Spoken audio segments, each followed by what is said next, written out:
Buenas noches para todos. Bienvenidos a este espacio generado desde el ICA, donde siempre buscamos traer información muy importante para las familias. Le damos la bienvenida a la doctora Mónica Isabel Hernández y pues la bienvenida y agradecimientos por su tiempo y por su apoyo en esta charla a su disposición. La doctora Mónica es abogada de la Universidad San Buenaventura, magíster en Derecho, especialista en Derecho del Trabajo y Seguridad Social, asesora Centro de Conciliación Jurídico Universidad Cooperativa de Colombia. En la actualidad participa como contratista en el convenio entre el Ministerio de Justicia y del Derecho y la ESAP, que tiene por objeto prestar servicios profesionales para el diseño pedagógico, instrucción y elaboración de una unidad didáctica para virtualización en el contexto de la Ley 1996 del año 2019. En el marco de este contrato, Mónica participa como formadora en el curso online de 40 horas sobre discapacidad y el modelo social desde la Ley 1996 con conciliadores y notarios. Esta capacitación se dictó del 4 al 26 de agosto del presente año. Mónica también es miembro de la Alianza por la Capacidad Legal para la implementación de la Ley 1996 y de la Coalición Colombiana para la implementación de los derechos, de la implementación de la Convención de los Derechos de las Personas con Discapacidad. Mónica, nuevamente muchas gracias, bienvenida y te doy la palabra.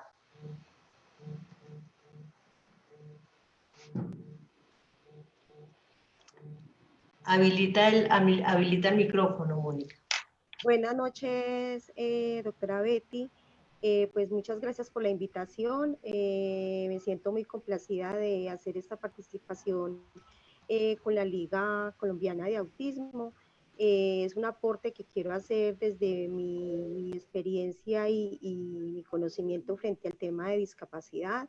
Y sobre todo que hoy vamos a hablar de un tema pensional que en materia de derechos de las personas con discapacidad ha generado mucha confusión y muchas barreras, porque se les han puesto muchas barreras para acceder a este derecho pensional. Sin embargo, con los pronunciamientos de la Corte Constitucional y con la Ley 1996 del 2019, se aclara mucho más el panorama y va a generar que ya las familias no tengan caminos tan tortuosos para acceder a una pensión de sobreviviente. Entonces, el objetivo hoy es hablar de manera general cuáles son como las pensiones que tenemos en el sistema colombiano, en la Ley 100 de 1993, y al final nos concentraremos un poco en esa pensión de sobreviviente, qué es lo que ha pasado para que hoy ya no tengan que estar pidiendo la interdicción que tanto les pidieron anteriormente para disfrutar esa pensión, cuando la interdicción ni siquiera era un requisito de la Ley 100. Me voy a permitir entonces compartir la presentación para iniciar con cuáles son entonces las pensiones que tenemos de vejez en Colombia. Como todos sabemos, en Colombia tenemos una pensión de vejez regulada en el sistema de seguridad general de pensiones, ¿sí? La Ley 100 de 1993 en el artículo 33 nos establece cuáles son los requisitos para acceder a la pensión en el régimen de prima media con prestación definida, que es el que administra Colpensiones, porque en el artículo 59 en adelante se reglamentan los requisitos para acceder a la pensión en los fondos de ahorro privado. Para la pensión de vejez en Colpensiones, los requisitos que se exigen son que si es una mujer tenga 57 años de edad y que tenga 1.300 semanas cotizadas. Si es un hombre, que tenga 62 años de edad y que tenga 1.300 semanas cotizadas.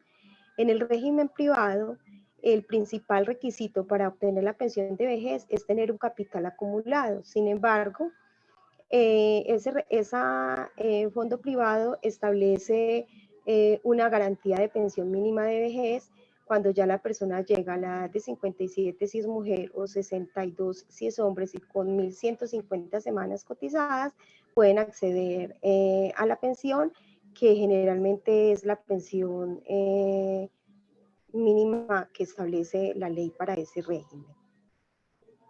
En materia pensional, entonces, la pensión de vejez regulada en el artículo 33, en este artículo también trae 2 pensiones especiales de vejez. Y esas 2 pensiones especiales de vejez tienen que ver con las personas con discapacidad.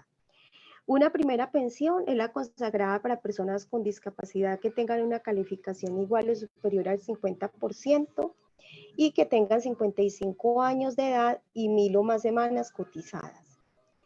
Y está la pensión especial de vejez para madre o padre con hijo con discapacidad.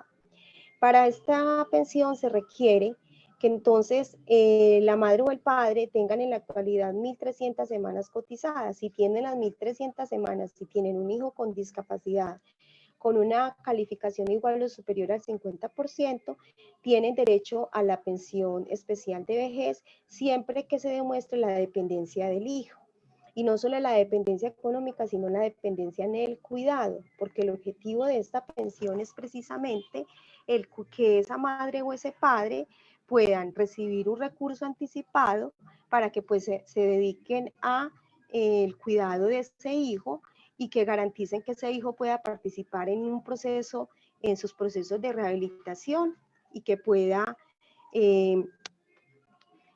cumplir con todas pues su realización como persona y que pueda pues desarrollarse.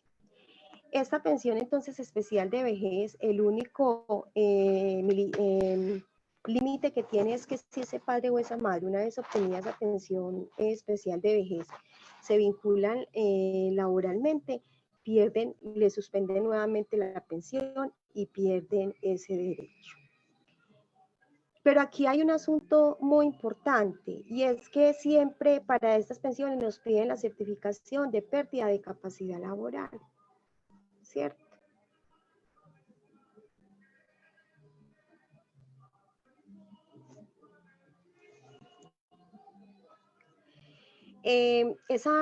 Tenemos entonces la pensión de invalidez. Bueno, en las anteriores 2 pensiones especiales de vejez se pide la certificación de pérdida de capacidad laboral, ¿sí? Porque como la persona tiene que tener una calificación igual o superior al 50%, el ente oficial o la entidad oficial que está facultada para expedir esta certificación es a través de las juntas regionales de calificación de la invalidez, ¿sí? Y así lo determina el decreto 1507 del 2014. Ese decreto en ese artículo 2 establece quién es la entidad encargada de expedir la certificación de pérdida de capacidad laboral y para qué sirve esta certificación, y establece que también a quién corresponde la expedición de la certificación de discapacidad. Entonces, miren, son 2 documentos diferentes. Una cosa es la calificación, el certificado de pérdida de capacidad laboral que se hace a través de la calificación que hacen las juntas regionales, y otra cosa es la certificación de discapacidad que expide la EPS y que a partir de este año se supone que la debe expedir con fundamento anual único de certificación de discapacidad. Ese mismo requisito es indispensable para la pensión de invalidez, ¿sí? Los requisitos, según la ley 100 de 1993 para la pensión de invalidez, son los siguientes. Primero, que se considera que una persona es inválida, y aquí me excusan el término inválido porque la ley 100 lo mantiene, y la Corte Constitucional en la sentencia 458 del 2015, donde en esa sentencia nos hace un llamado a eliminar todo ese lenguaje discriminatorio de las normas, deja vigente ese término invalidez porque la Corte aduce que no es un término que hace referencia a la persona. Sin embargo, entonces, para que una persona sea considerada según la ley 100, porque es según la ley 100, ¿sí?, que tiene una discapacidad, se requiere que esa persona, para que pueda acceder a una prestación económica dentro de este sistema, tenga una pérdida de capacidad laboral igual o superior al 50%, primer requisito. Y segundo requisito, que tenga 50 semanas cotizadas los 3 años anteriores a la fecha de estructuración de la enfermedad o a la ocurrencia del accidente. ¿Sí? Ese certificado entonces, no solo ese certificado de pérdida de capacidad laboral es el único certificado válido para acceder a las prestaciones económicas del sistema de seguridad social, ¿sí? Y es más, así lo establece la resolución 113 del 2020. La misma resolución ratifica que la certificación de discapacidad que va a expedir el sistema de salud no es una certificación que sea válida para solicitar las prestaciones económicas hasta el sistema pensional, ¿sí? Y el artículo 2 del decreto 1507 del 2014, que es el decreto que reglamenta el Manual Único de Calificación de Pérdida de Capacidad Laboral, que es para todo el mundo, en ese artículo 2 también ese decreto, incluso, mire, existe desde 2014 y todavía existían EPS que mandaban a las familias, cuando les pedían la certificación de discapacidad, las mandaban a pedir la calificación de pérdida de capacidad laboral. Este artículo 2 de ese decreto 1507 dice: ¿quién es la entidad que expide el certificado de pérdida de capacidad laboral? Y dice que ese certificado se tiene que expedir con fundamento en ese manual único de calificación y que lo hacen en primera oportunidad las EPS, pero realmente el manual único de calificación lo aplican son las juntas de calificación de la invalidez, ¿sí? Y dice que la certificación de discapacidad le corresponde expedirla a las EPS y que esa certificación de discapacidad servirá para participar de subsidios, para participar en programas sociales, ¿sí? Para certificar que la persona tiene discapacidad, ¿sí? Pero para efectos de adquirir la pensión de invalidez, la pensión de sobreviviente y las pensiones y las prestaciones económicas en el sistema de seguridad social en Colombia, es necesaria la certificación de pérdida de capacidad laboral, ¿sí? Entonces son dos documentos muy diferentes. La certificación de discapacidad está reglamentada en la resolución 113 del 2020 del Ministerio de Salud y se supone que a partir de junio del 2020 está vigente, ¿sí? Y mientras las EPS se preparan para despedirle, sigue vigente la circular novena del 2017, que dice que las EPS deben despedir estos certificados y que estos certificados serán vigentes hasta el 31 de diciembre del 2021. O sea que en este momento ninguna EPS tiene por qué estar negando la certificación de discapacidad, pero esa certificación no es válida para solicitar ninguna pensión en el sistema de seguridad social. Para acceder a las pensiones de invalidez y en general a todas las pensiones dándose de una persona con discapacidad, se requiere el certificado de pérdida de capacidad laboral. Esa pensión de invalidez, entonces requiere que esa persona tenga esa calificación igual o superior al 50%, y que tenga cotizadas 50 semanas los 3 años anteriores a la fecha de estructuración de la enfermedad, ¿sí? Que en este caso, cuando es otra condición, y esto es muy discutible, que por ejemplo en las personas con discapacidad que tienen esa condición de nacimiento, les pidan esta certificación, porque seguramente la fecha de estructuración les van a decir que es el nacimiento, y quién va a tener 3 semanas anteriores al nacimiento, 50 semanas cotizadas anteriores al nacimiento. Para esto la Corte Constitucional pues sí ha pronunciado en reiteradas sentencias, y para esto aplica un término que se llama la capacidad residual. Es decir, que ya en el análisis del caso concreto, lo que pasa es que aquí lo que sucede es que cuando la persona le determinan que la fecha de estructuración de su invalidez es el nacimiento, ya le corresponde es prácticamente que un juez le analice el caso concreto para que ordene ese reconocimiento de la pensión. Entonces, no tiene muchas veces sentido, y frente a la convención y a los derechos de las personas con discapacidad, que se les pida la certificación de pérdida de capacidad laboral, ¿sí? Cuando es una condición para evaluar a todas las personas en el marco de su actividad ocupacional y laboral. Sin embargo, esa es la reglamentación que tenemos actualmente en Colombia y que frente a la convención es muy discutible. Ahora vamos a ver la pensión de sobreviviente, que considero que es la pensión con la que más dificultades han tenido las familias de personas que tienen hijos con discapacidad, ¿sí?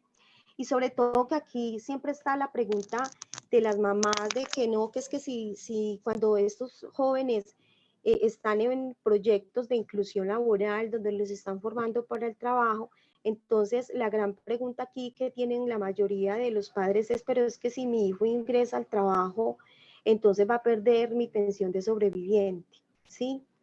Esa es una de las dificultades. Y segundo, que siempre que una persona con discapacidad acude, y eso no solamente para la pensión de sobreviviente, o sea, para la pensión de vejez, para la pensión de invalidez, sobre todo tratándose de personas con discapacidad cognitiva o psicosocial, siempre la entidad pensional les pedía la interdicción, ¿sí? Cuando la interdicción nunca ha sido un requisito para gozar de un derecho pensional en la Ley 100 de 1993, ¿sí? Y mire que anteriormente, en los otros requisitos que yo mencioné de las pensiones de vejez, en ningún momento mencioné que tratándose de personas con discapacidad cognitiva o psicosocial, se les debiera exigir la interdicción para gozar de ese derecho. Pero es lo que hacen estas entidades es hacer lo que hicieron casi todas las entidades aquí en Colombia, que ese fue el abuso que se cometió con la interdicción, ¿sí? Porque aquí entonces a todo mundo lo interdictaban. Aquí Anthony Hawking no hubiera sido el científico que fue, porque aquí lo hubieran declarado interdicto y no hubiera podido acceder nunca a ningún derecho. Y a pesar de que desde que Colombia ratificó la convención y desde el año 2016 para acá, la Corte Constitucional en diferentes sentencias le ha llamado la atención reiteradamente, sobre todo a Colpensiones, por estar solicitando la interdicción, ha hecho caso omiso a este llamado, ¿sí? Ahora con la ley 1996 del 2019 hay mayor claridad en que no se tiene por qué pedir esta interdicción, ¿sí? En primer lugar, cuando Colombia ratifica la Convención de Derechos de las Personas con Discapacidad, Colombia entonces lo que está haciendo es diciendo que aceptando que hay un reconocimiento pleno de capacidad jurídica de las personas con discapacidad. Y si bien la Convención de Derechos Humanos de las Personas con Discapacidad está fundamentada sobre un principio de progresividad, el artículo 4 de la Convención establece que el reconocimiento de la capacidad jurídica es de cumplimiento inmediato. Entonces no teníamos por qué esperar a que saliera la ley 1996 que elimina la interdicción para que las entidades empezaran a reconocer la capacidad jurídica de todas las personas con discapacidad, que no estuvieran declaradas interdictas, ¿sí? Entonces, a raíz de todas esas solicitudes de interdicción, porque la mayoría de jóvenes que están muy preparados para incluirse laboralmente y que no lo pueden hacer o no son recibidos en sus trabajos por la declaratoria de interdicción, la mayoría de esos procesos de interdicción se realizaron porque a sus padres siempre le aconsejaron: una vez cumpla su hijo la mayoría de edad, declárelo interdicto, porque es que si no, no va a ser beneficiario de la pensión de sobreviviente. Pero a los padres nunca les informaron que detrás de esa declaratoria de interdicción por un derecho pensional se le aplicaba la muerte civil a esa persona con discapacidad. Porque cuando una persona con discapacidad es declarada interdicta, pierde todos sus derechos y se anulan todos sus derechos civiles y políticos. Y eso fue lo que nunca le explicaron a nadie, ni siquiera a los abogados, porque a los abogados nos enseñan siempre desde los primeros semestres que la interdicción es para proteger el patrimonio de las personas, ¿sí? Y por eso ustedes constantemente escuchan a los abogados hablando y en contra de la ley 1996, porque solamente les interesa pensar en el patrimonio, que es que quedaron desprotegidos porque ya no hay cómo proteger ese patrimonio, pero nunca han pensado en la persona con discapacidad como persona y como todos esos derechos que pierden y que nunca pudieron acceder a ellos.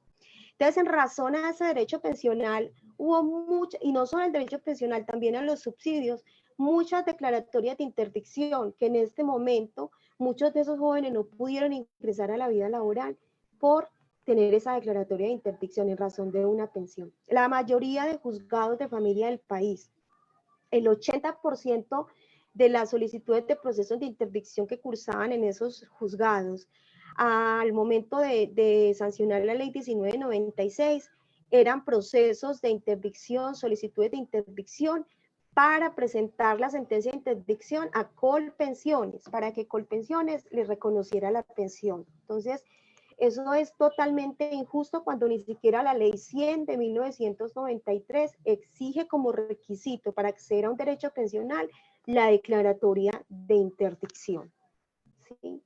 Entonces, en razón a eso, muchas personas fueron declaradas interdictas, anuladas completamente, se les aplicó la muerte civil porque pierden sus derechos. La pensión de sobreviviente entonces en Colombia, para mirar entonces esta pensión de sobreviviente, hay que tener en cuenta dos aspectos muy importantes.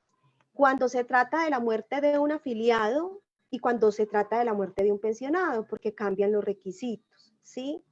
El afiliado es el que se encuentra realizando las respectivas cotizaciones para cubrir las contingencias de invalidez, vejez y muerte, ¿sí? El afiliado es el que no cuenta con un derecho pensional consolidado. Y el pensionado es el que ya cuenta con ese derecho consolidado, es decir, que está recibiendo las mesadas pensionales al momento de su fallecimiento, estaba recibiendo esas mesadas pensionales, ¿sí? Entonces es muy importante tener esas dos características. Pero, ¿qué es la pensión de sobreviviente? Y es muy importante tener en cuenta esta definición, porque una de las condiciones por las que más se niegan estos derechos también de la pensión de sobreviviente, y no solo a los hijos con discapacidad, sino a todos los beneficiarios, es el bendito requisito de la dependencia económica, ¿sí? Entonces, generalmente la entidad pensional le niega el derecho a los beneficiarios, siempre aduciendo que no hay dependencia económica, ¿sí? Cuando la pensión de sobreviviente busca la protección de la familia como núcleo fundamental de la sociedad. ¿Y eso qué significa? Que las personas que dependían económicamente de quien fallece puedan seguir atendiendo sus necesidades de subsistencia sin que vean alterada la situación social y económica con que contaban en vida de ese pensionado o afiliado.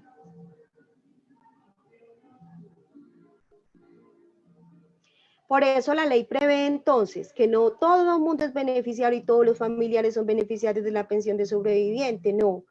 La ley entonces prevé que los beneficiarios de esa pensión de sobreviviente son las personas más cercanas, las que más dependían del causante y compartían con él para satisfacer sus necesidades. Pero eso no quiere decir que ese beneficiario no pueda tener otros ingresos, ¿sí?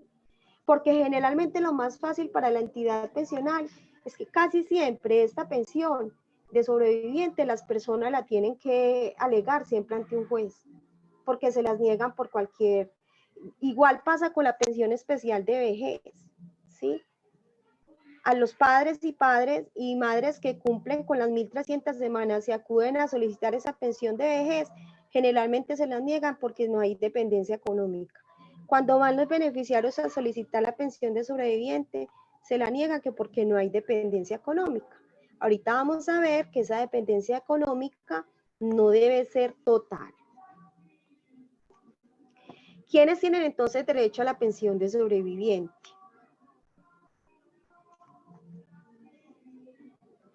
tienen derecho a la pensión de sobreviviente el grupo familiar del afiliado y el grupo familiar del pensionado, siempre y cuando se encuentren dentro del grupo de beneficiarios que establece la Ley 100 de 1993 en el artículo 47.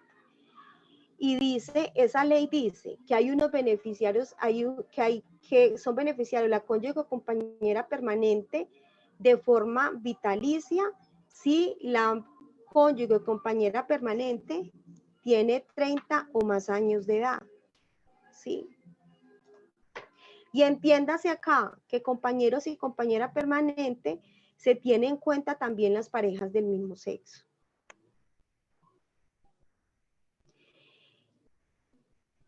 Si es y será una pensión vitalicia cuando temporal, cuando la cónyuge, compañera o compañero permanente es menor de 30 años y no tuvo hijos con ese fallecido o con ese causante, ¿sí? Entonces, es vitalicia cuando ese compañero o cónyuge tiene 30 años o más de edad. Pero también es vitalicia si esa cónyuge menor de 30 años tiene un hijo con el causante, también será vitalicia. Y es temporal si es un compañero, una compañera o un cónyuge menor de 30 años y no tuvo hijos con el causante. Esa pensión solamente se le otorgará por 20 años y la ley le dice a ese beneficiario, usted tiene que seguir cotizando al sistema de pensión para que en el momento que usted ya se le suspenda esa pensión de sobreviviente, pueda seguir cotizando y pueda acceder a la pensión de vejez, ¿sí? Pero tienen que haber demostrado cuando la muerte sea de un pensionado, por eso hago la aclaración, por eso es tan importante tener en cuenta cuando es un afiliado y cuando es un pensionado, porque cuando se trate del pensionado, se tienen que comprobar que vivieron 5 años anteriores a la muerte con ese causante, si es pensionado. Si en la muerte es de un afiliado, no hay que demostrar esos 5 años de convivencia.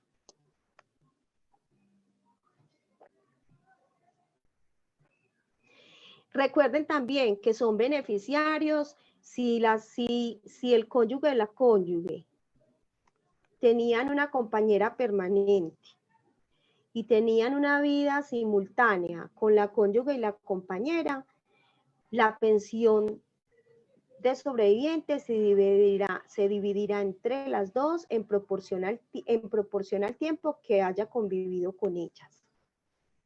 Y lo mismo ocurre, si vivió con su cónyuge 10 años, se separaron de hecho, es decir, no hubo un divorcio, no hubo una liquidación de sociedad conyugal, y al cabo de tiempo el señor o la señora se consiguen una compañera permanente, ¿sí? También esa pensión se repartirá en proporción al tiempo que vivió con la cónyuge y el tiempo que vivió con la compañera. Y si hay convivencia simultánea, también se va a repartir entre los dos. Y si son 3, también se van a repartir entre las 3, ¿sí? Entonces, aquí en el sistema pensional, si hay un reconocimiento para las compañeras permanentes. ¿Y quiénes concurren con los cónyuges o compañeros o compañeras en el derecho pensional? Los hijos. Y aquí hay un aspecto muy importante, porque es que en la mayoría de familias que tienen hijos con discapacidad, acude simplemente la madre o el padre a reclamar la pensión de sobreviviente, desconociendo el derecho de ese hijo con discapacidad. ¿Sí? Y resulta que después se muere ese padre o esa madre y ahí queda encartado el hijo, porque como nunca le reconocieron a él la pensión, el derecho que tenía de su padre o madre fallecido, entonces lo ponen en vueltas para volver a justificarle a Colpensiones que él tiene derecho, o al fondo privado, un derecho que no le reconocieron desde el inicio. Entonces, ¿quiénes concurren con los padres? O sea, ¿quiénes son beneficiarios también con los padres? Los hijos menores y hasta los 25 años si continúan estudiando y dependían económicamente del causante, o sea, del fallecido. y los hijos con discapacidad si dependían económicamente del causante.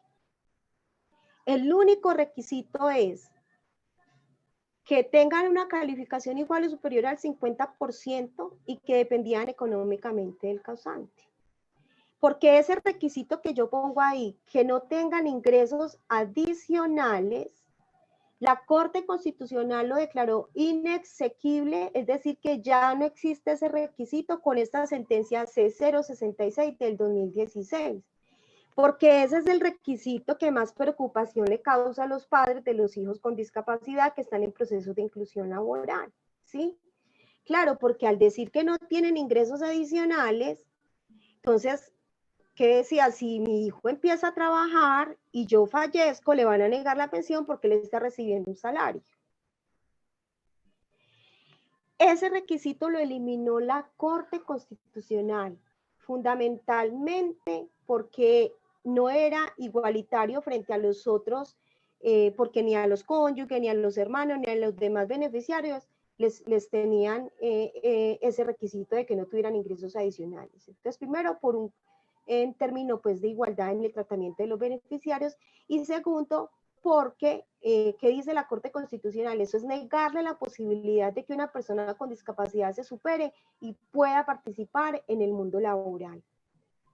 Entonces, la Corte elimina ese requisito con el propósito de promover la inclusión laboral de las personas con discapacidad. Entonces, Colpensiones y ninguna entidad debe negar la pensión de sobreviviente a un joven con discapacidad que tenga esa calificación y que se encuentre laborando.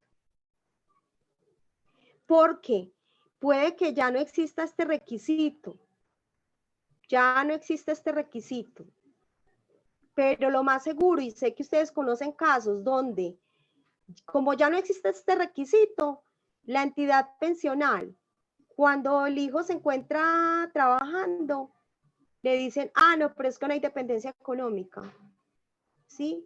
O como ha pasado, después de que ya el joven lleva trabajando 6 o 7 años, le suspenden la pensión diciendo que usted no tiene dependencia económica y la mamá se murió hace 7 años. ¿Y qué le contestamos? No, es que la dependencia económica se evalúa hasta el momento de fallecimiento. Usted no tiene por qué venirle a suspender la pensión a este muchacho después de 7, 8 años de fallecida la madre. Además, la suspensión de además, la dependencia económica no es total, ¿sí?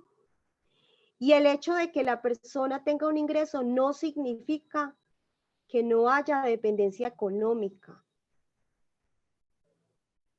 Y la Corte Constitucional, ¿qué ha dicho? Por eso generalmente estas entidades se pegan de este requisito para negarla, porque la Corte que ha dicho frente al requisito de dependencia económica, el juez lo tiene que evaluar en el caso concreto. Entonces, al negarle la pensión a la persona por este requisito, lo que ponen es que vaya para que el juez le resuelva y que sea el juez el que nos diga que sí tiene derecho a la pensión de sobreviviente, ¿sí? Todos sabemos que desafortunadamente los derechos están, pero muchas veces nos toca ir hasta un juez para que nos los hagan valer porque las entidades hacen caso omiso a lo que dice la norma, ¿sí? Entonces, es muy importante que este requisito de que no tengan ingresos adicionales fue eliminado. Eso quiere decir que todos sus hijos pueden trabajar y laborar y no van a perder el derecho a la pensión por el hecho de tener ingresos, por tener un trabajo. Porque se trata de un sujeto de protección especial por la Constitución, por las normas internacionales.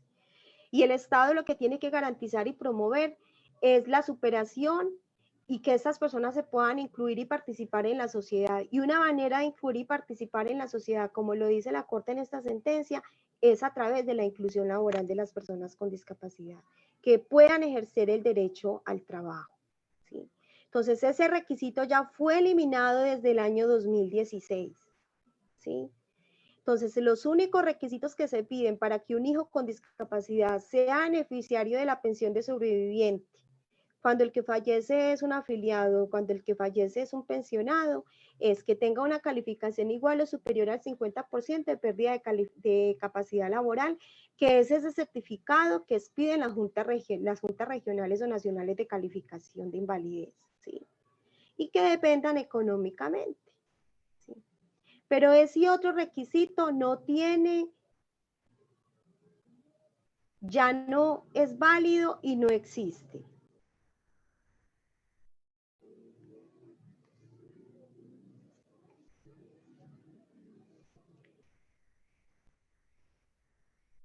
Los hijos concurren con los padres, ¿sí? Entonces, si yo tengo si mi cónyuge fallece y yo tengo un hijo con discapacidad que tiene ese porcentaje de calificación, somos los dos los que tenemos el derecho. Y no como comúnmente lo hacen los padres, que se va el padre y la madre sola a reclamar la pensión, desconociendo el derecho que tiene ese hijo con discapacidad. Y el día que esa madre fallece, queda ese hijo desprotegido, porque ¿quién entonces le toca ponerse a voltear a ese hijo, a decirle a la entidad pensional nuevamente que él también tenía derecho, que fue que le desconocieron el derecho en su momento? Entonces, no hay que desconocerle ese derecho. Además, el día que usted falte, automáticamente ese porcentaje, el 50% que le corresponde a usted, va a pasar a ese hijo con discapacidad. Entonces, si muere el causante, el padre o la madre, y hay un hijo con discapacidad, el padre o la madre concurren con el hijo con discapacidad a solicitar esa pensión de sobreviviente, porque los hijos concurren con los padres, ¿sí? Ya luego siguen otros beneficiarios que ya son excluyentes, que a falta de cónyuge, compañero o compañera permanente, y a falta de hijos, serán entonces beneficiarios los padres de ese causante que dependían económicamente de este. Y a falta de cónyuges, compañeros, hijos con derecho, acuérdense, otra situación también, los hijos adoptivos también tienen derecho a la pensión de sobreviviente, y los hijos de crianza también tienen derecho a la pensión de sobreviviente, siempre y cuando cumplan ese requisito, que sean menores de 18 años y cuando son mayores de 18 años, que estudien hasta los 25 años de edad o que sean hijos con discapacidad. Tanto el hijo adoptivo como el hijo de crianza tienen derecho. Entonces, a falta de hijos, de cónyuge y compañero, entran los padres, y a falta de padres, cónyuge o compañero, entonces son también beneficiarios los hermanos con discapacidad del causante, si dependían económicamente de este, ¿sí? Pero solamente a falta de cónyuge, compañero, padres e hijos con derecho. El hermano con discapacidad de ese causante también tiene derecho a esa pensión, pero siempre y cuando ese hermano con discapacidad tenga una calificación igual o superior al 50%. Y este año, en esa sentencia C034 del 2020, la Corte Constitucional amplió este beneficio a los hermanos menores del hermano con discapacidad, ¿sí? O de un hermano, es decir, si yo tengo un hermano mayor que fallece, yo no teníamos padres porque los padres fallecieron, y mi hermano mayor se hacía cargo de los dos hermanitos menores, ¿sí? La ley no contemplaba que si ese hermano mayor fallecía, esos hermanitos menores quedaran con pensión de sobreviviente. Esos hermanitos menores quedaban totalmente desprotegidos y a la deriva a lo que de pronto sus familiares hicieran por ellos, ¿sí? Y resulta que la Corte en esta sentencia que dijo, no, sino a falta de padres y el hermano mayor tenía a su cuidado de los hijos menores, o los hijos menores dependían económicamente de él, esos hijos menores serán beneficiarios de la pensión de sobreviviente. Los hermanos menores serán beneficiarios de la pensión de sobreviviente de ese hermano mayor que fallece. Entonces hay una protección muy especial a los niños. Aquí se incluyen también los menores con discapacidad, ¿sí? Cuando el hermano, como a falta de padres, es un hermano el que cotiza, y si el hermano fallece, ellos pueden tener derecho a la pensión de sobreviviente.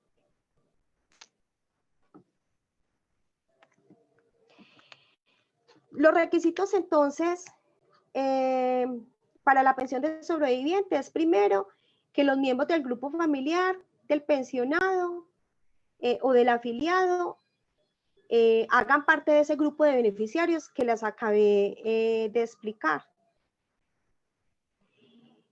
Cuando se trate de un pensionado, o sea, cuando se trate de la muerte de un pensionado, simplemente el grupo familiar tiene que cumplir con el requisito de estar dentro de ese grupo de beneficiarios que acabamos de explicar.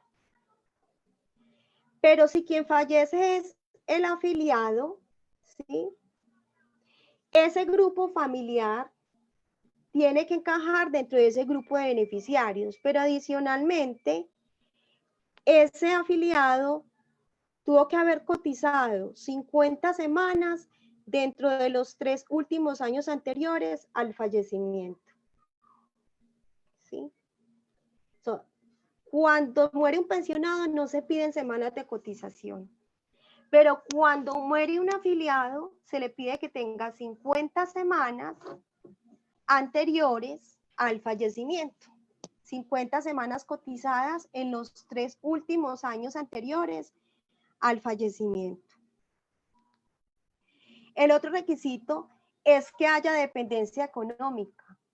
Y la dependencia económica debe evaluarse al momento del fallecimiento, no en el futuro, cuando se le ocurrió a la entidad de que como esa persona beneficiaria ya está trabajando, suspendámosle entonces la pensión porque ya no hay dependencia económica, no.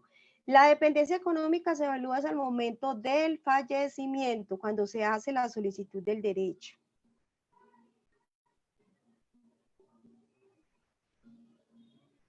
¿Sí? Y esa dependencia económica tiene que ver con la falta de condiciones materiales mínimas en cabeza de los beneficiarios del causante de la pensión de sobreviviente para autoproporcionarse o mantener su subsistencia. Por eso la dependencia económica no es total, ¿sí? Porque lo que se debe garantizar es que esos beneficiarios sigan manteniendo el mismo nivel de vida y el mismo estilo de vida que venían teniendo cuando en vida de esa persona, de ese causante. Y por eso entonces la Corte Constitucional ha dicho en reiteradas oportunidades que la presencia de ciertos ingresos no constituye la falta de la misma, ya que tan solo es independiente cuando el solicitante puede por sus propios medios mantener su mínimo existencial en condiciones dignas. Y frente a los hijos con discapacidad dice, no se les puede negar la posibilidad de tener mejores ingresos para cubrir sus gastos. Negar esa pensión de sobreviviente porque un hijo con discapacidad esté trabajando es desestimular la superación de las personas en situación de discapacidad para buscar algún medio de subsistencia. ¿Sí? Y es evitar la superación de esa persona con discapacidad so pena de perder el beneficio económico. Mire, eso lo ha dicho la Corte en muchas sentencias, ¿sí? ¿Cómo es posible que entonces no permitamos que una persona con discapacidad pueda trabajar por miedo a perder ese beneficio económico de la pensión de sobreviviente? Cuando lo que tenemos que promover es la participación y la igualdad de oportunidades para todas las personas con discapacidad. Entonces, la dependencia económica no es total. Y otro requisito para esa pensión es que cuando se trate de un hijo con discapacidad, debe contar con una calificación de pérdida de capacidad laboral igual o superior al 50%, que ya lo expliqué al principio. ¿En qué momento se tramita la pensión de sobreviviente? Al momento del fallecimiento del afiliado y del pensionado. Y en ese momento, en esa reclamación deben concurrir tanto la madre y el hijo con discapacidad, que son las personas que tienen derecho, y que esa pensión con discapacidad se va a repartir en 50% para la madre y el 50% para el hijo. que a falta de la madre, ese 50% de la madre se va a sumar al otro 50% y entonces el hijo con discapacidad va a quedar con el 100%. Y no se debe desconocer el derecho a la pensión de sobreviviente del hijo con discapacidad.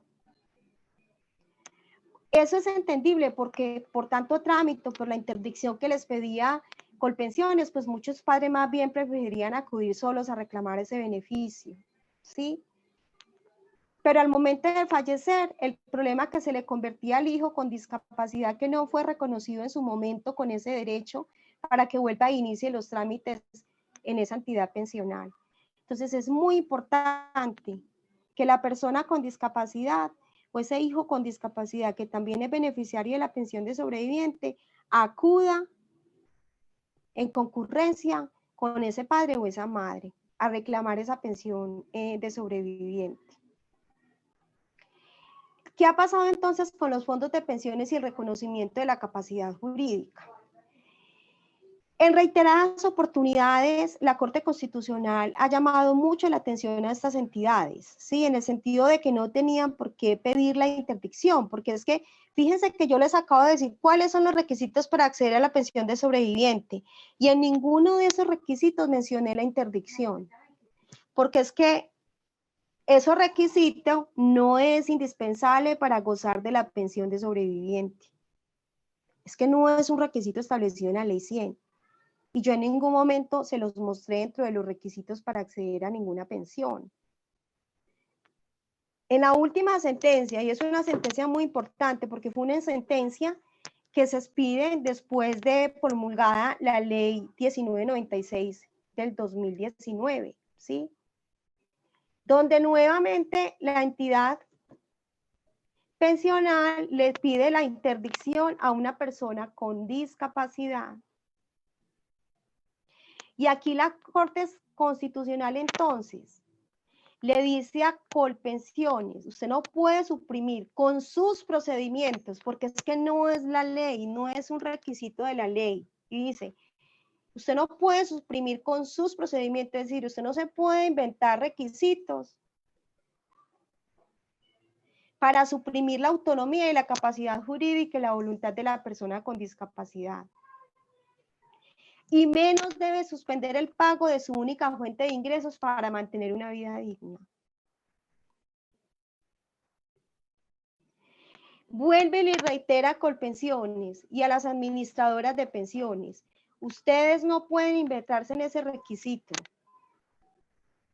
de la interdicción, porque es un requisito que nunca ha estado en la Ley 100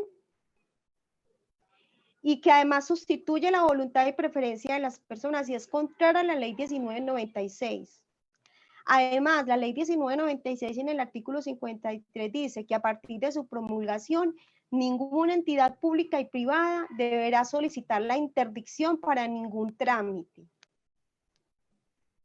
Y vuelve y le dice en esta sentencia del año pasado a Colpensiones, es que ustedes han desconocido sistemáticamente las reglas jurisprudenciales. Desde el 2016 les hemos venido insistiendo que ustedes no tienen por qué solicitar la interdicción, porque eso va en contravía de los derechos convencionales, de la convención que ratificó Colombia y por la cual se obligó a reconocer la autonomía, la voluntad y la preferencia de las personas con discapacidad, incluidas las personas con discapacidad cognitiva y discapacidad psicosocial. Vuelve y le reitera y dice, condicionar el pago de una prestación reconocida a una persona con discapacidad a la presentación de una sentencia judicial de interdicción vulnera el derecho fundamental a la capacidad jurídica, porque es un derecho fundamental de todos los seres humanos por el hecho de ser persona. Un derecho fundamental que se le negaba a las personas con discapacidad cognitiva o psicosocial. Un derecho fundamental que se le anulaba con la declaratoria de interdicción, desconociendo todas las convenciones y la Declaración de Derechos Humanos del Hombre. O sea, todavía en pleno siglo XXI, las personas con discapacidad se les seguía negando derechos fundamentales. un derecho fundamental a la capacidad jurídica, y esas entidades pensionales son los que más han vulnerado ese derecho fundamental. Y les dice nuevamente, el trámite de pago, porque es que recuerden que muchas veces la solicitud de interdicción no se hacía cuando la persona solicitaba la pensión, no. La persona con discapacidad solicitaba la pensión, en la mayoría de los casos se la aprobaban, pero para empezar a recibir el pago de la pensión le decían, ah, no, pero para incluirte en la nómina tiene que presentarnos sentencia de interdicción. Por eso la Corte vuelve y le dice, el trámite del pago de prestaciones reconocidas a personas con discapacidad debe respetar su capacidad jurídica y voluntad. Y entonces, ¿cómo lo tiene que hacer? Realizando los ajustes razonables para que los miembros de la población con discapacidad puedan gozar efectivamente de estas. Y en esa sentencia, en la de 2019, Colpensión, la Corte le ordena a Colpensiones, porque eso, y además eso pasó fue aquí en la ciudad de Medellín, y le ordena al juzgado primero de familia hacerle seguimiento al cumplimiento de que pasado un mes de proferido el fallo, Colpensiones realizara las capacitaciones a su personal frente a la atención de las personas con discapacidad y al reconocimiento de la capacidad jurídica. Y le ordenó el reconocimiento de esa pensión. Y le dice y le ordena nuevamente eliminar todos los condicionamientos injustificados. Porque es que, ¿injustificados por qué? Porque eso no es un requisito legal.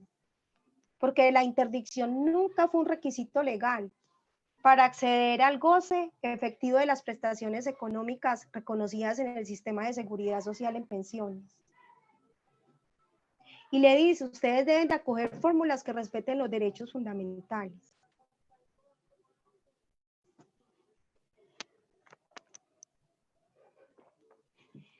En ese sentido, no es fácil porque ya recuerden que la ley 1996 dice que establece también unos mecanismos de formalización de apoyos para aquellas personas que de pronto requieran apoyos para el trámite pensional y para muchos aspectos pues de su vida, ¿sí?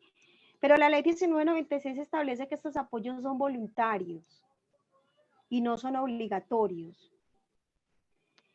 Y resulta que ya hay entidades, y conocimos un caso de una entidad, pero que no es una entidad de un régimen especial, donde le están exigiendo el apoyo para el pago de la pensión. Los apoyos son voluntarios, ninguna entidad tiene que exigirle obligatoriamente un apoyo, porque los apoyos son voluntarios. La entidad lo que tiene que hacer es ajustes razonables, y probablemente al realizar esos ajustes razonables pueda esa persona tener un apoyo para realizar ese trámite, pero no tiene por qué exigirle que se le nombre un apoyo por medio de mecanismos formales, porque no es obligatorio, a no ser de que ya la entidad, al proveerle esos ajustes razonables, al proveerle probablemente los apoyos para dar la información y verificar que la persona definitivamente no comprende la información, pero eso es después de realizar todos los ajustes, ¿sí? Probablemente podrá recomendar un apoyo a través de esos mecanismos formales que trae la 1996.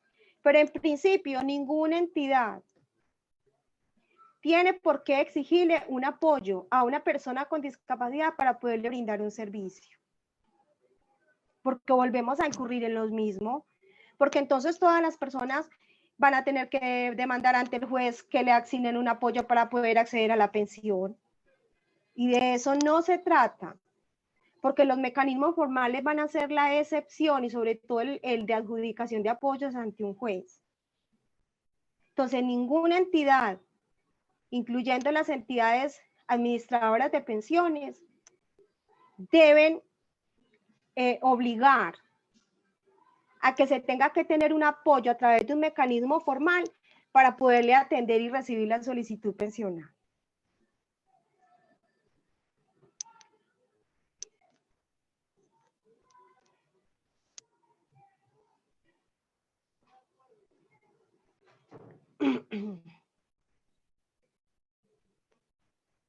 Bueno, ya esta es la presentación que les tenía como en cuanto al tema pensional y sobre todo pues que ya con la ley 1996 yo creo que se les aclara más ese camino frente a la pensión de sobreviviente, toda vez que si bien como les mostré la Corte Constitucional en repetidas ocasiones le ha dicho a la entidad pensional, usted no tiene por qué pedir la interdicción, por lo menos ya con la ley 1996 es un panorama más claro porque el artículo 53 de la ley dice que ninguna entidad, ni pública ni privada, deberá estar solicitando pensión, el requisito de la interdicción para gozar de ningún derecho, ¿sí?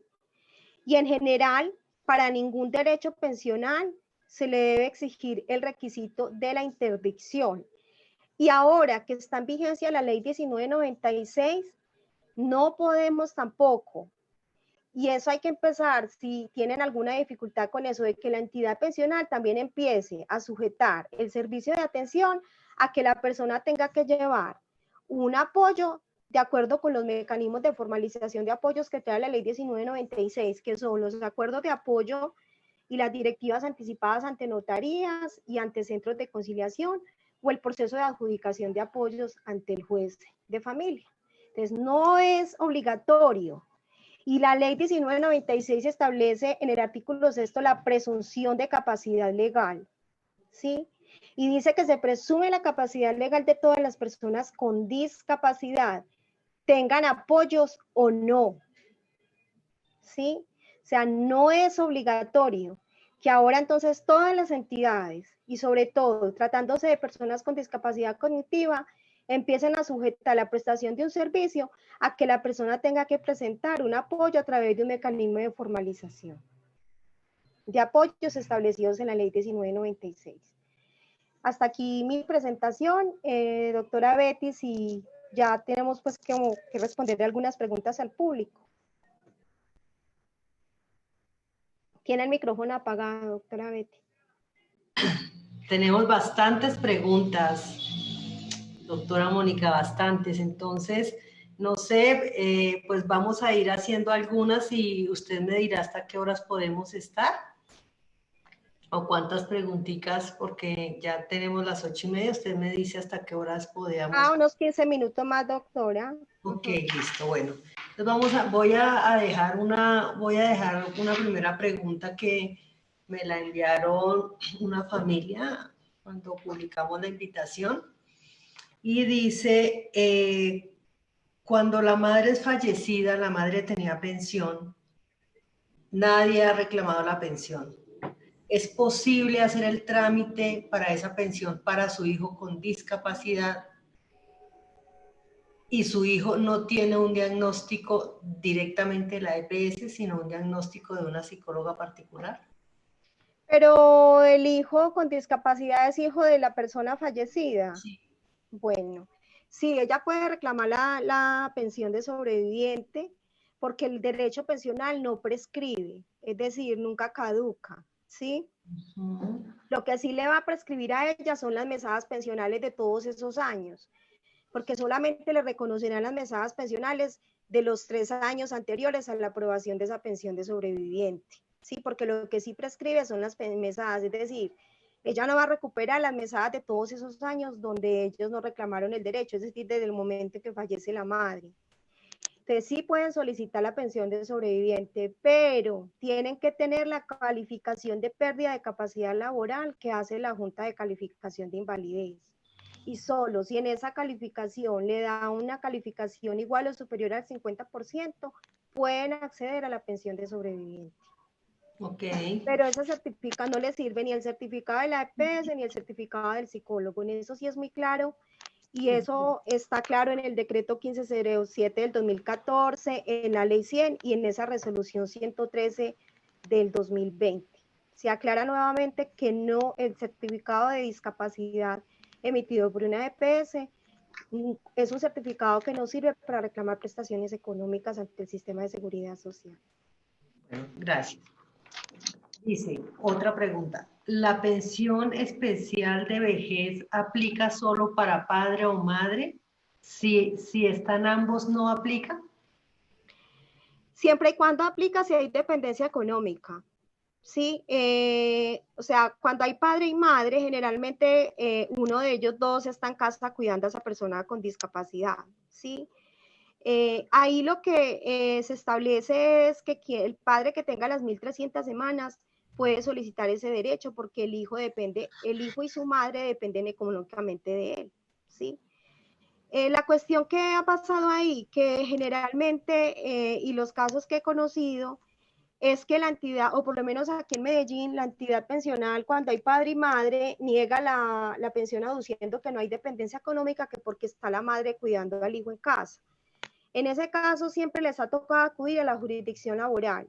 Desafortunadamente, ante nuestro sistema pensional, cuando no se tratan de pensiones de vejez donde yo cumplo exactamente los requisitos de 57 años, 1.300 semanas, generalmente nos toca siempre acudir a la jurisdicción laboral a reclamar esos otros derechos, pensiones especiales de vejez, pensiones de sobreviviente, porque generalmente no se pegan de ese principio o de ese requisito de dependencia económica, y como la Corte muchas veces y en todas las sentencias lo ha dicho, el único que puede definir si hay dependencia económica no es el juez.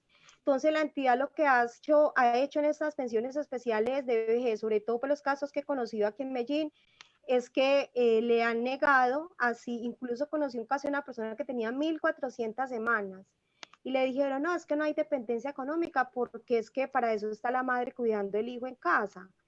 Y uno dice, es ilógico, porque entonces el hijo, si no hay madre o padre, nunca hubiera podido cotizar, porque ¿quién se hubiera encargado de ese hijo? ¿Sí?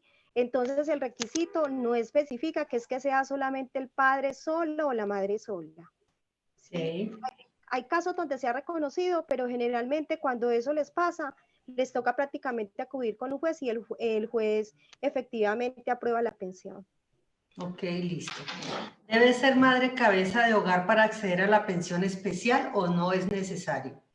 Eso es lo que yo acabo de decir, ¿sí? Solamente lo que se pide es que haya dependencia económica. Ok, listo. Hubo una pregunta reiterada de varias personas si es que si un niño que tiene o un nieto que tiene discapacidad, han dicho que vive con los abuelos, otros dicen que depende económicamente de los abuelos, tiene derecho a la pensión de su abuelo. No, El- son los hijos de crianza y es muy diferente los hijos de crianza a que yo tenga mis hijos y mis abuelos pues son los que, y mis padres son los que me ayudan económicamente. pero En si el el abuelo fue el que los crió, por ejemplo, el que si, lo crió. si son hijos de crianza, sí tienen derecho, pero para ello también tienen que cumplir unos requisitos de dependencia y tienen que probarles de dependencia económica, de que siempre vivieron al cuidado de los abuelos. Si no, ya tendría que ser que esos abuelos adopten esos hijos para poder que puedan ser beneficiarios de la pensión de sobreviviente.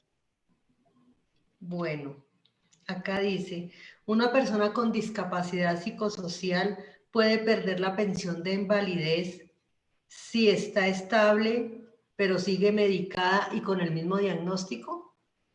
Bueno, la pensión de invalidez tiene un requisito y es que es una pensión que probablemente no es vitalicia. La ley 100 establece que que la pensión de invalidez se revisa cada 3 años. Cada 3 años puede que la entidad pensional lo haga o no lo haga, citan a la persona pensionada y la vuelven como a calificar y a valorar. ¿Eso qué puede ocurrir? Puede ocurrir que haya una disminución en el porcentaje, puede ocurrir que haya un concepto de rehabilitación y se levante la pensión, le quiten la pensión, puede ocurrir que aumente antes el porcentaje, entonces le va a aumentar el monto de la pensión, ¿sí? O puede ocurrir que le disminuya el porcentaje y le disminuya el monto de la pensión.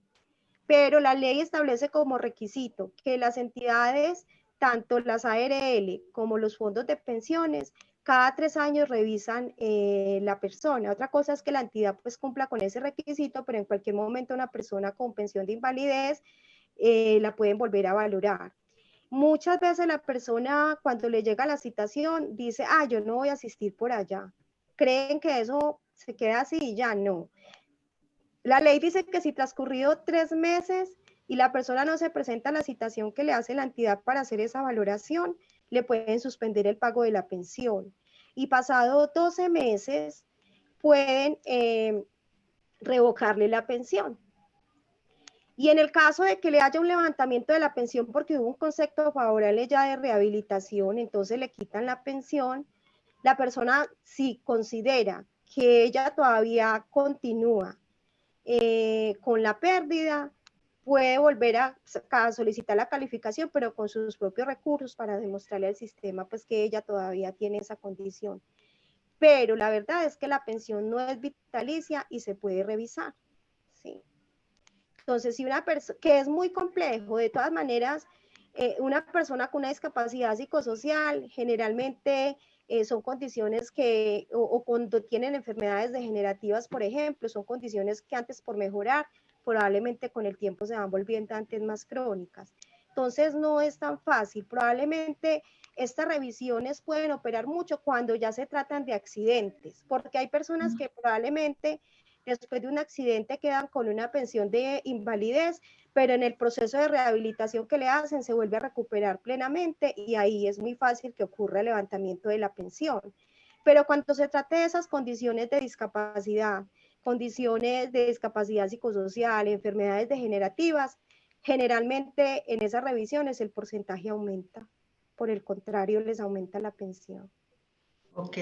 Dice que una pregunta que si la persona debe ser mayor de edad para que pueda acceder a una pensión. No. Por eso yo hablé que los beneficiarios que concurrían con los padres son los hijos menores de edad y los hijos con discapacidad. ¿Sí? Entonces también son beneficiarios los hijos menores de edad. Lo que pasa es que en el caso de los menores de edad, la pensión se la van a entregar es a la mamá o al papá sobrevivientes, ¿cierto? Y en el caso del mayor de edad, pues la pensión sí se la van a entregar a él. Porque en el caso de los menores, los padres son sus representantes. Aquí hay una pregunta como muy específica, pero pues dice, al ser madre cabeza de hogar con 2 hijos con discapacidad, que dependen al 100% de la mamá, quien tiene una enfermedad huérfana, ella tiene 34 años, ella pregunta que si ella tendría derecho a esta pensión. Bueno, hay una pensión especial de vejez para la persona con discapacidad, pero que tenga 55 años de edad y que tenga una calificación igual o superior al 50% y 1.000 o más semanas cotizadas al sistema, ¿sí? Y la otra es que para poder acceder a la pensión de especial de vejez a cualquier edad, ya tiene que ser que tenga el hijo con discapacidad, ¿sí? Que tengan ese hijo con discapacidad, esa calificación igual o superior al 50% y que además la madre tenga una cotización de 1.300 semanas, que es lo que se pide actualmente en el sistema. Pero, porque es que realmente aquí en Colombia no hay pensiones, subsidios pensionales, ¿sí? Aquí en Colombia todo el mundo tiene que cotizar para acceder a una pensión. No hay como en otros países, como en España, que hay pensiones subsidiadas para la población con discapacidad. En el caso de nuestro país no existe. Mónica, retomando como la respuesta anterior, preguntan acá, dicen, según lo que comenta la doctora Mónica, una persona con discapacidad psicosocial estabilizada, pensionada por invalidez, ¿puede laborar sin perder la pensión? Sí, incluso ese es un artículo vigente de la ley 361 de 1997, donde la ley 361 dice que las personas que tengan pensión de invalidez pueden volver a vincularse laboralmente. La única restricción que tiene es que no se pueden vincular a una entidad pública cuando la pensión provenga del fondo de pensiones, ¿sí? Porque dice ese artículo que el salario no puede provenir del mismo erario público, es decir, como el sistema de pensiones es público, entonces la única restricción es que no puede vincularse con una entidad pública, pero no hay ninguna restricción y el artículo 34 de la ley 361 del 97 establece que la persona se puede vincular laboralmente, así obtenga una pensión de invalidez. Listo, Mónica. Ya nos quedan unos minuticos. Te voy a hacer dos preguntas más. Creo que algunas ya las has respondido, pero pues si la quieres volver a responder. Dice, buenas noches. Mi pregunta es, mi hija tiene 26 años, su discapacidad es de nacimiento. ¿Ella tiene derecho a pensión ya que soy madre soltera y trabajo independiente? Como le digo, la pensión solamente, la pensión especial de vejez por hijo con discapacidad la tienen son las personas que estén cotizando al sistema y que tengan 1.300 horas cotizadas. Pueden cotizar como independiente, pueden cotizar como empleados. O sea, la sola condición de yo tener el hijo con discapacidad no me da derecho a la pensión porque, como les digo nuevamente, en Colombia no existen pensiones subsidiadas. En Colombia solamente se accede a la pensión si la persona ha cotizado, ¿sí? Entonces no se accede, no tenemos como ese beneficio para ninguna población. Aquí dice una persona, en ese caso, si no es obligatorio la adjudicación de apoyos y se realiza el reconocimiento de pensión, ¿cómo se realizaría el pago de esta mesada si la persona con discapacidad no cuenta con el conocimiento para entender y ese pago debe ser administrado por su cuidador? Bueno, por eso es que la entidad pensional debe realizar ajustes razonables y entre esos ajustes razonables es conocer a esa persona con discapacidad o hacerle una entrevista y en esa entrevista determinar si requiere un apoyo y el apoyo puede ser ese cuidador, si es una persona de confianza de la persona con discapacidad.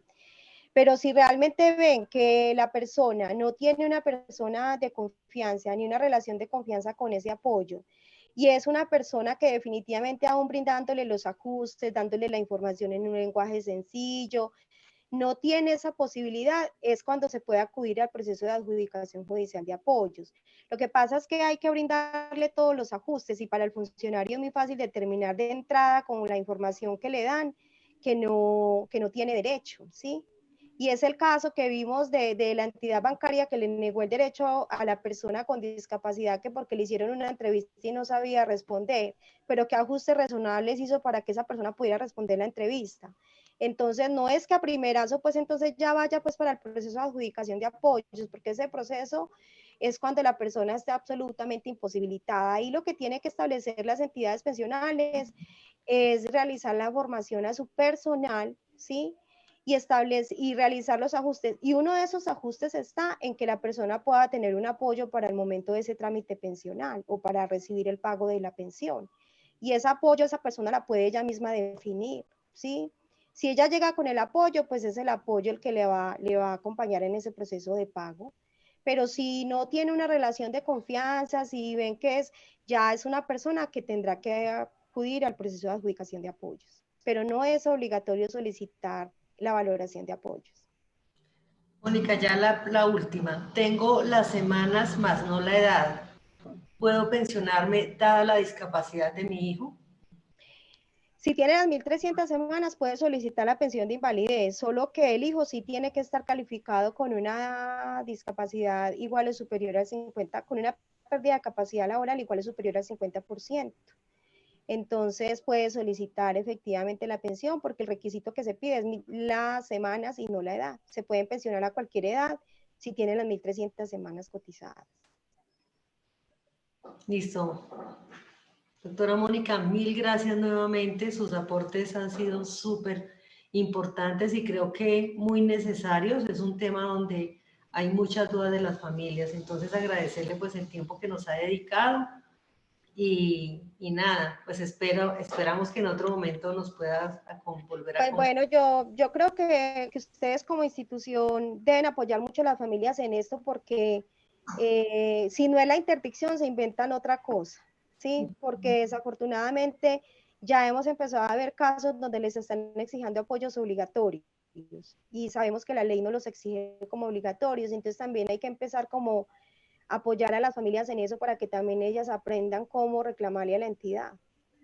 para Sí, que la entidad nos hubo otras preguntas con respecto al tema de la ley de capacidad jurídica, pero pues legal, pero pues por el tiempo no fue posible. Creo que sí nos falta es tiempo y ver para abordar el tema, porque creo que haciendo pedagogía, explicándole a las familias y contar con profesionales pues con experiencia, pues nos sirve de manera importante y de acuerdo que estos espacios pues son de gran valor y sí, desde las organizaciones pues hacemos todo lo posible por generarlos. Agradecerle nuevamente, doctora Mónica, un abrazo fuerte, cuídese mucho y espero pues en otra ocasión volver a conversar. Claro que sí, Betty. Muchísimas gracias a todos también por su participación y las preguntas. Muy importante. Bueno, Mónica, un abrazo fuerte. Hasta luego, un abrazo.